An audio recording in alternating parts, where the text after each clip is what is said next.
All right, once again, everybody, please welcome Stephanie Shuckers, Anthony Lamb, and Greg Cannon to the stage to talk about FIDO's biometric journey. As a reminder, if you would like to ask a question, please use the app to submit that question. That would help us get through efficiently. We will take questions from the floor, but I'll have to repeat them for everybody to hear online. So with that, thank you. Over to you. Thank you very much. I'm Greg Cannon, I have Stephanie Shuckers, Anthony Lamb.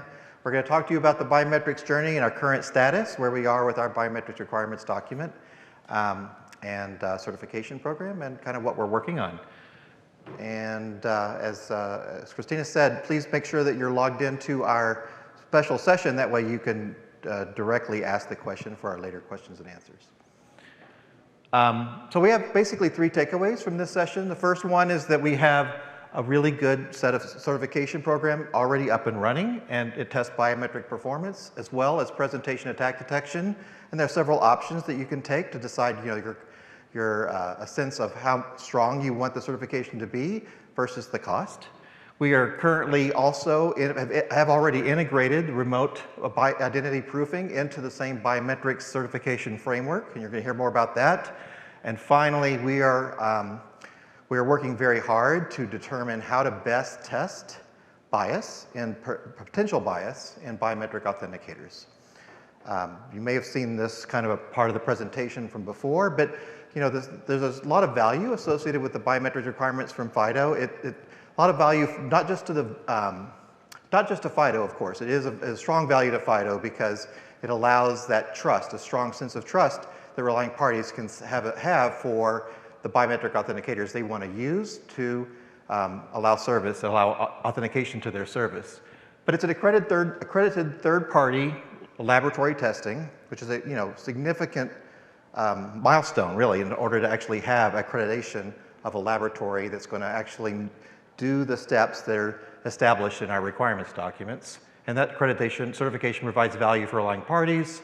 It's also a strong value to the vendors. Instead of having to trust just themselves, they have an external certification lab that they can use, and they're in control of the results from those laboratories, determining how they want to actually determine how they publish those results to relying parties.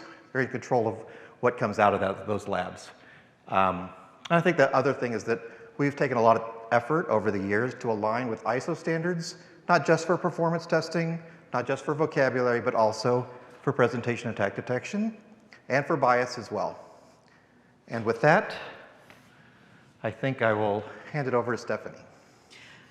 Okay, so as Greg said, we've had the biometric certification program for a number of years. So what's new?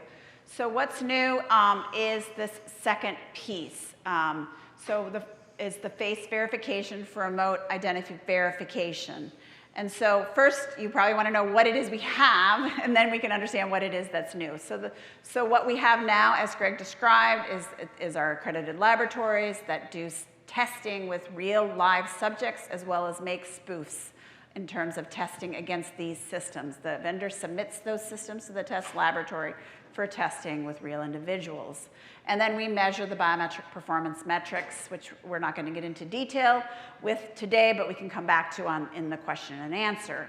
And so what the program we have today was focused on the use case of FIDO authentication, right? So you're basically enrolling and matching on the same device.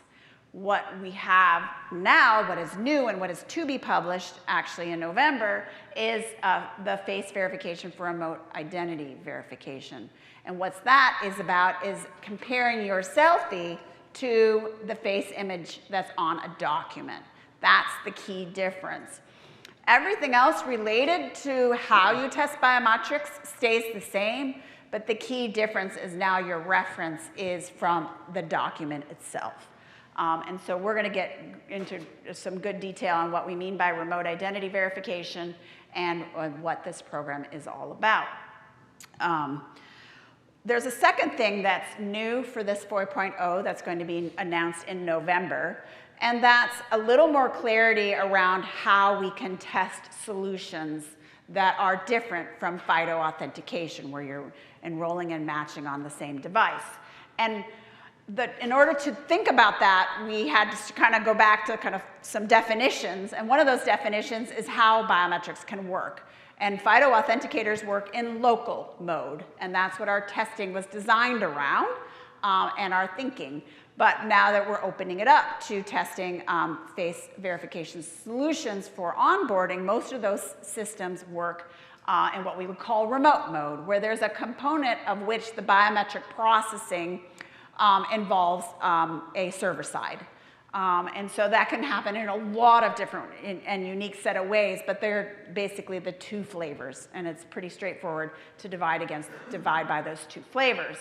And thus, we can do biometric testing that goes beyond, what we're doing today, because everything else, as I said, is fairly straightforward in terms of the processes of how to measure a biometric system, and there isn't a lot of difference between remote and local mode after that. So what we do as part of the certification is we define some of the kind of structural pieces to allow assessment of something that's operating in remote mode, right? Because we want to ensure the kind of pristine nature of the test such that the vendor isn't necessarily in the loop as part of the testing. So it puts some requirements down in relation to that. This is just a snapshot of the requirements, just to really give you a sense that there are live subjects coming in for testing. We are making spoofs, and we have requirements around the numbers in terms of the biometric performance. We also have multiple levels, 1, 1+, 2, 2+, and essentially the difference relates to the number of subjects that come in for testing and to what performance number we can test to. Because from a statistical point of view, you can understand that more subjects allow us to test to lower error rates. So it's not that the systems don't perform in those low areas, it's what we can test to. And the reason why we focus on this is because we see the attack vectors are much more aligned towards presentation attacks, people using fakes and spoofs, as opposed to brute force attack, which would be, I just happen to pick up somebody's phone and falsely match. So the false accept rate isn't necessarily the big vector that we're focusing on with these new levels. We're focusing on ensuring that the presentation attack detection works well in our systems. We also have the ability to do some documented self-attestation that the laboratory verifies for lower error rates. And we can come back to this in the questions if people want a bit more detail. Now from here, I'm going to move on now. We'll talk about this new program, again, that's going to be announced in November. Thank you. It's the green one. I can hear you. And push, yeah, the big green. Right, so, That one. oh, okay. Right, so in identity proofing, we, as Stephanie mentioned, we're launching a new program next month, actually in a few weeks, like 3 weeks. And I want to first talk about what identity proofing is and give a definition of it, and then kind of break down some of the context and some of the challenges of building this certification program into the world of FIDO. So identity proofing, simply put, is the process of providing some or enough information to establish or prove an identity. This usually involves 2 steps. The first is bringing or presenting some form of documentation that ties you back to a centralized identity. So this could be government-issued passports or identity cards. And on that document usually is some identity, right? It's a user's claim to an identity. The second step is when they prove that they are that person. So this could be remote identity proofing, which is what we're going to be covering, or often in the past, this is going to a physical location, so a human does the face verification for you. Identity proofing, I guess, especially with COVID, has accelerated in the online world. And I think at some point in 2021, there were 1 billion identity checks using algorithms. And so adoption was increasing, but the standards weren't really keeping up. There were 2 standards that we reference often in this certification program. It looked specifically or distinctly at face matching and presentation attack detection as 2 separate things. There was no one holistic program or standard that covered that full end-to-end solution, looking at what products were being adopted. And so buyers were coming to us, banks, governments, or you, were coming to us, to FIDO, asking for some guidance. How can I trust this technology that I'm using today, and what is good, what is not? And so we came together and figured out, sort of like what are the different elements of identity proofing, and then put together 2 working groups based on those 2 distinct parts of identity proofing. Last year, we launched document authenticity verification, around this time last year, actually. And next month, we'll be launching face verification. But in these realms, in these working groups, the reason why these 2 working groups, although they're under the same umbrella, they are in 2 separate groups, is because the expertise needed for each type of solution or technology is quite different, and the challenges that we face are quite different. So I'll talk about some of the face verification challenges in a bit, but first, the working group objectives were first to understand what face verification meant. How did it fit in the overall identity proofing journey and this use case? And then second, once we understood that, how can we build a certification program that looks at the components, the methods, it looks at the performance thresholds, making sure that we are providing thresholds that are trustable, that looks at both the face matching and that live detection piece. What are the different testing methods and what attack vectors are we going to cover? And then how are we going to produce those results in a digestible way? So this is how we came to understand the identity proofing world. This is, I would consider quite a high-level view of what identity proofing looks like across the user world and the technology world. And you can see the 2 distinct parts. You've got document authenticity up at the top and face verification at the bottom. Essentially, both of these will produce a result on their own, and it gets combined into one single result, which then allows you to know, should I pass this user or fail this user in the identity proofing journey? In blue, I don't know if you can see the colors, but in blue, those are the user actions. Yellow are the technology actions. And these are quite, again, extremely high level, right? There's a lot that's underlying all of this. So even, for example, the 3 user actions, there are hundreds and hundreds of algorithms at work, usually in live products. But I'll talk about what that user journey looks like, and then talk about the challenges. So first, the user needs to initiate the process, right? There's some process that is initiated for identity proofing. And you can either start with document authenticity, or you can go into face verification. It doesn't really matter which one. But I'll start with document authenticity because it's at the top. So the user initiates the process, captures their document, right? This government-issued ID. And then that document gets accepted, it gets verified, and it passes or fails. Simple. So the document that gets accepted, inside where the face image is, it gets cropped. And that gets sent from the doc vendor over to the face product. And that's what we call the reference image. And this is important because this is what we're going to be using for face matching. So going back now, so we're done document authenticity checking. The user, again, initiates the process for face verification. Users typically today capture their face as a selfie. And this could be 1 frame, it could be multiple frames. And then these frames are first matched against the reference image coming from the document, and then it gets checked for liveness. So it's making sure that it's not a spoof, it's not a presentation attack, or an injected deepfake. And then these 2 produce, again, individual results that get combined into a pass-fail, and that gets sent up to that combined result. And so you can see that the complexity layer is already quite different between document authenticity and face verification.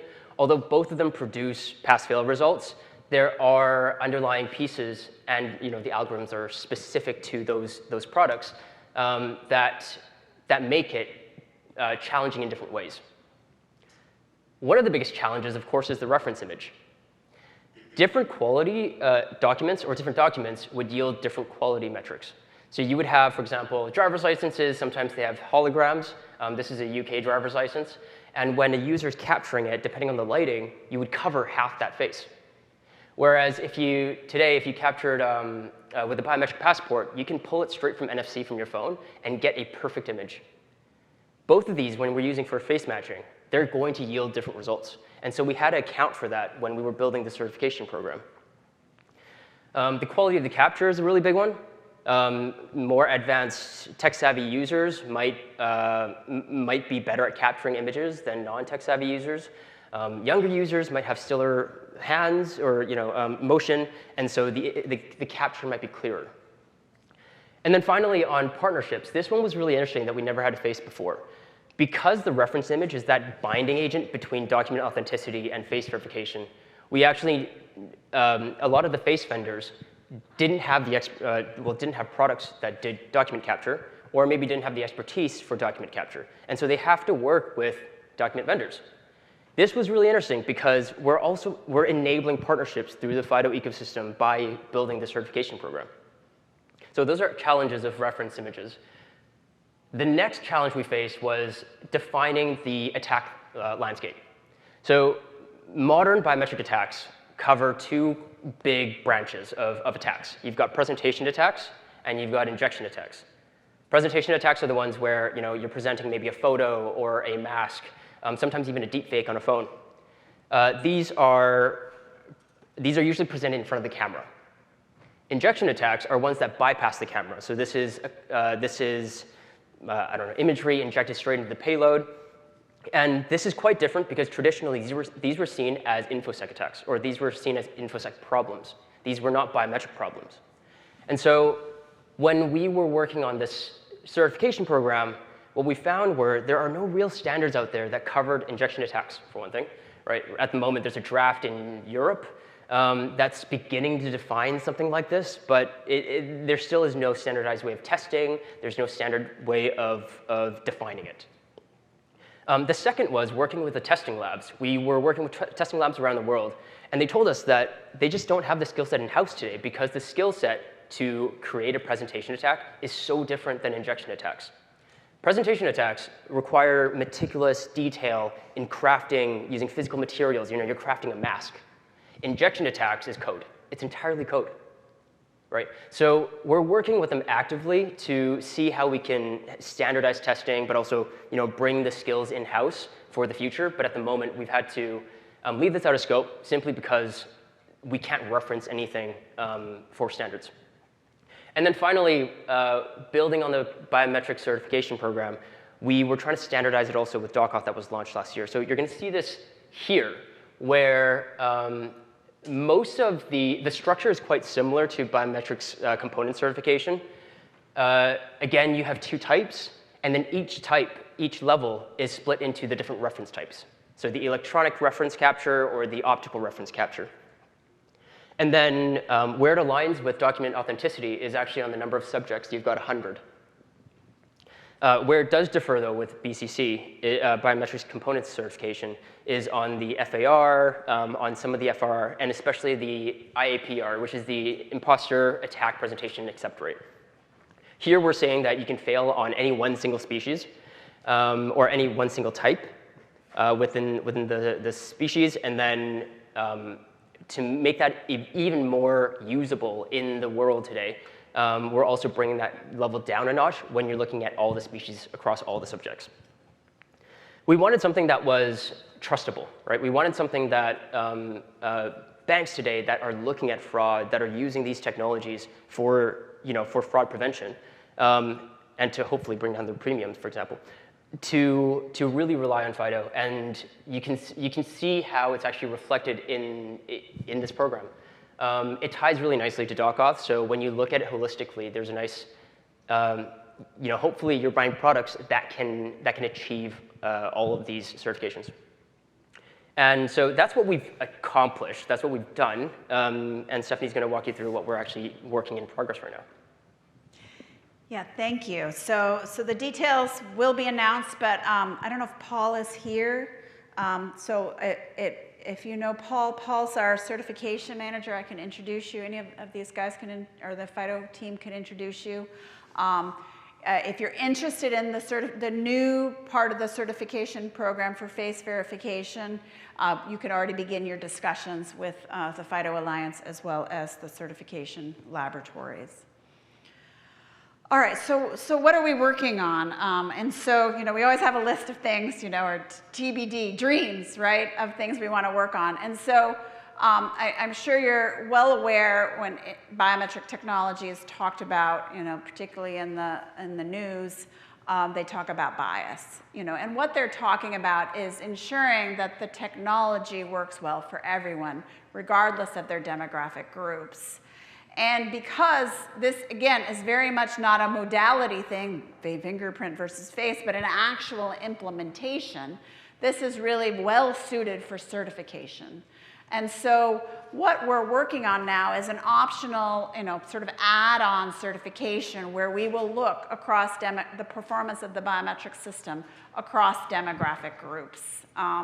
And so essentially we're taking those 250 people, slicing and dicing them into their different demographic groups, and then again looking at the biometric performance. And we're working on requirements for, as we divide into demographic groups. The statistics are against us. We can only slice and dice for so much, and so that's where we're trying to find that right balance for how many different demographic groups we can look at and what's a reasonable requirement for the demographic differentials. We're also aligning with the ISO standard that's under development for what's called differential performance, which is essentially, our technical way of saying a bias across demographic groups. And so I don't know how we're doing with time, but essentially just kind of give you a little snapshot of it. We're looking at 3 different age groups, 2 genders, though you can answer other. We won't do any analysis on the other as a test subject, as well as looking at multiple groups within race, ethnicity. So, if you're interested in that, come help us in the FIDO Alliance as we try to get this program up and launched. All right, so as was mentioned earlier, we do align with ISO. That's in the slide deck, so you can have a look at the different ISO requirements that all of our programs align with. Obviously, this is really important when you're looking at a certification program that we follow our international standards. And if you want more information, go to the webpage. And again, stay tuned for the new stuff, which will be coming in a few weeks. Thank you very much.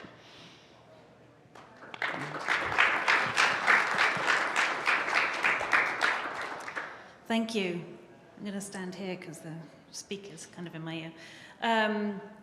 We have plenty of time for questions, so please do think of questions that you have, or if there's anything you heard in the presentation that you'd like to go back to and dive a little deeper on. But I do have a couple of questions coming in through the app. The first is, and first one is probably for you, Anthony. Does face verification include match against authoritative source electronic image, e.g. DMV? It could, yeah. I think it really depends on how you work with testing lab for this, but one of the reference types is electronic captures of images, whatever that means. This could come from a database, or it can come from the biometric chip on the passport. Second question, evaluation of a document authenticity solution means accessing fraudulent ID documents. What resources are used during the evaluation? Yeah, I would refer to the document authenticity certification program for that one. I don't know too much in the detail around that because my expertise is in face verification and face biometrics, but that's online and published.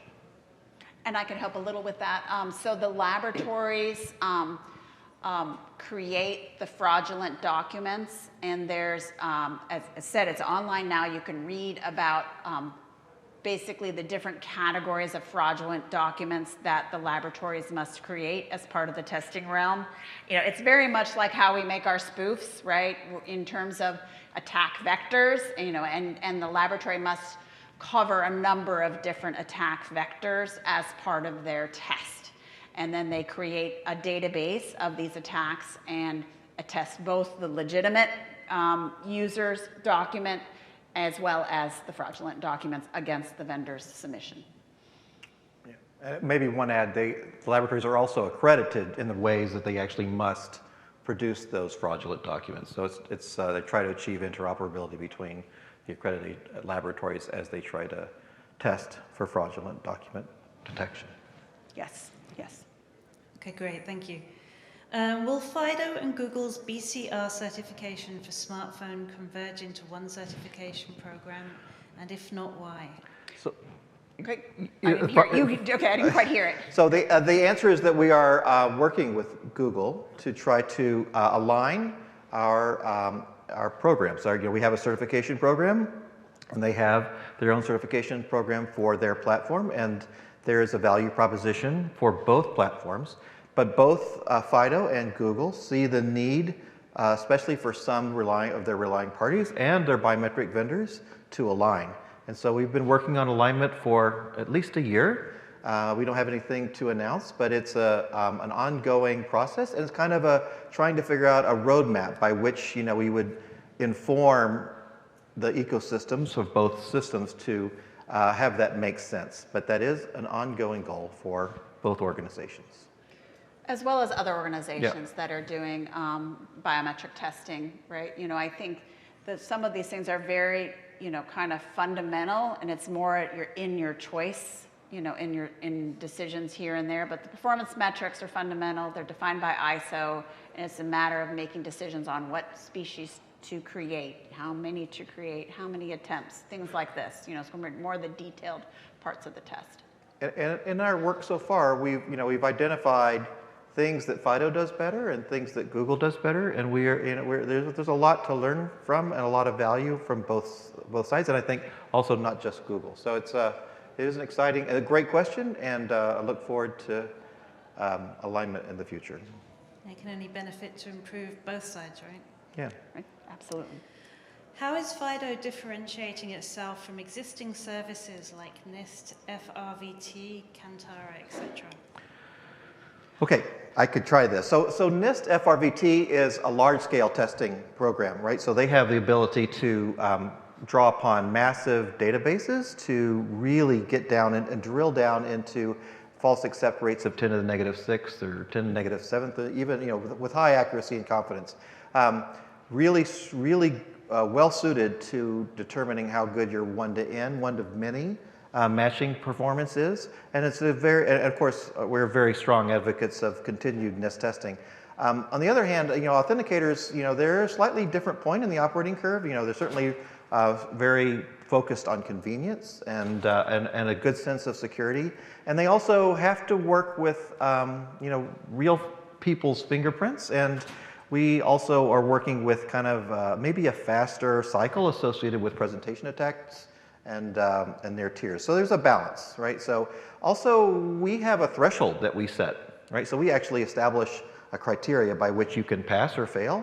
NIST is really pushing the envelope of what I guess they have a certain name for it, which is sort of like this envelope of threats against facial recognition. And they're working hard to try to not just bias and not just including face detection and aging and twins, and there's all sorts of things that NIST is really thinking about to try to drive improvements from the supplier side mostly. FIDO is more about practical balance in terms of trying to get something that's reasonably fast to certify and test, reasonably cheap and inexpensive for the suppliers, and fast as well, and meets the needs of the relying party. So we're at a different place in that ecosystem to try to meet the needs of quite a few practical stakeholders for passwordless experience. I think to add to that, especially when we were working on remote identity proofing, NIST uses very they do technical testing, right? So it's like perfect data. The images are quite clean. Whereas what I talked about with reference images, that was something that we had to consider. This is what we call operational testing. This is when you're going out in operation, in production, how a user is actually going to capture these images, and then those images are going to reflect real-life use cases. And I think this is a detail that I think we're going to be covering in FIDO. We're also using live subjects, so that's also quite a big difference, as mentioned. Yeah. Thank you for the question. Great question. All right, next question. Is the certification global? So if we're certified from a US lab, I would assume it's certified globally and hence use the technology globally. I want to confirm that question. Yes. So the FIDO accredited labs represent the international spectrum. There's laboratories in all the major regions around the world, and the certification program is general, right? So we designed it in such a way that you go with one laboratory, you're certified would be equal to the certification you would achieve from another laboratory. There is kind of a little small detail, which might be the origin of that question, and that has to do with the identity documents that are supported, right? And so obviously that's more of a regional thing. So as I said, we're talking biometrics in this group, but if you're talking about the fraudulent document side of it, That program does ask that the vendor claim which documents they support, and then they're tested around the documents that they support. And that's that connection. From the biometric point of view, a face is a face, right? And so the differences are just how Anthony described it in terms of, are you getting it digitally, or are you getting it through a photograph, but otherwise that program stays the same. Yep. So Great question. Yeah, Thank you. and it's a global, promise for FIDO. So FIDO is a global international organization with members, of course, across the world. And the promise for FIDO remains consistent across that world. And like I said, you can choose as many documents you would like to attest that you're compliant to, but it's an international standard, FIDO is. So. I have a question here. I'm trying a little bit to translate the question so that we can get an answer. But I think is the proofing that's being done the proofing of the device or the location? If the device gets malware and location IP is a source of bad traffic or bot. Does that make any sense? So if you're talking about a remote, I assume they're talking about a remote identity proofing. So Anthony nicely described the parts that are currently in scope. So in terms of our testing, one of the things is the document, determining if it's a legitimate document or a fraudulent document. The second piece is the face verification. What we are currently not testing is any other signals that you may use in order to determine whether you've got a legitimate individual on the other line. That is, I think there's a session that will cover what we're looking at in the IDWG in terms of potential testing for like geosignals or other factors, such as PII checks, and et cetera, et cetera. So it's still in big discussion right now at TBD. I think might be the origin of the question here. No, great, thank you. I hope that answers that person's question. Yes. So I'm not showing any other questions on the app. Does anyone in the room have any questions that they would like to ask? Sure. Oh, yep. Quick question maybe about the documents are part of the certification. Do you also look at the liveness of the documents? Yeah, thank you for the question. Can you repeat the question? Yeah, I did. Oh, yeah, repeat the question. Yes, so the question is, for the document piece, is document liveness in scope? And no, it is not currently in scope in the document authenticity testing. Part of the reason is we've got to start somewhere and build in terms of a program. And so, that adds another layer of challenge and part of the challenge is creating the physical fraudulent documents that you would need to then to test the full scheme of testing in terms of document liveness. Right now, we're focused more on image-based fraudulent frauds rather than truly producing a physical version of that fraud. And that was the barrier right now and why it's not yet in scope. But certainly there's a lot of efforts around the world, in terms of looking at both physical, and digital frauds. And so we would hope that that could be incorporated at a later time. Thank you for the question. Last chance for questions.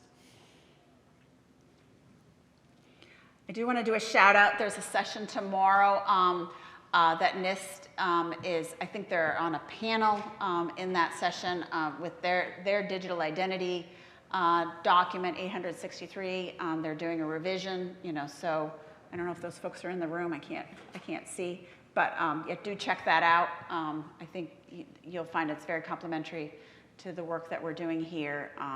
And wait, nope, that wasn't here. Okay. We have a question at the back. Yeah, so exactly for FIDO is mainly for user authentication. Is there anything on machine to machine? The questions around machine to machine? Yeah, Yeah, like Internet of Things type of thing? Yeah. So there's a separate FIDO program related to that. I am not aware of what the certification is around that. I mean, I think, that would be a question. I don't know if anybody's here could answer that. If you get with me, I can get you to the right people to answer that question. Yeah, so if you're referring to the IoT TWG work, that's really about testing conformance and interoperability with the specification, the FIDO device on board specification. I think from an identity perspective, we don't have anything in place right now that's machine to machine. Thank you. I was asking identity. Yeah. Gotcha, thank you.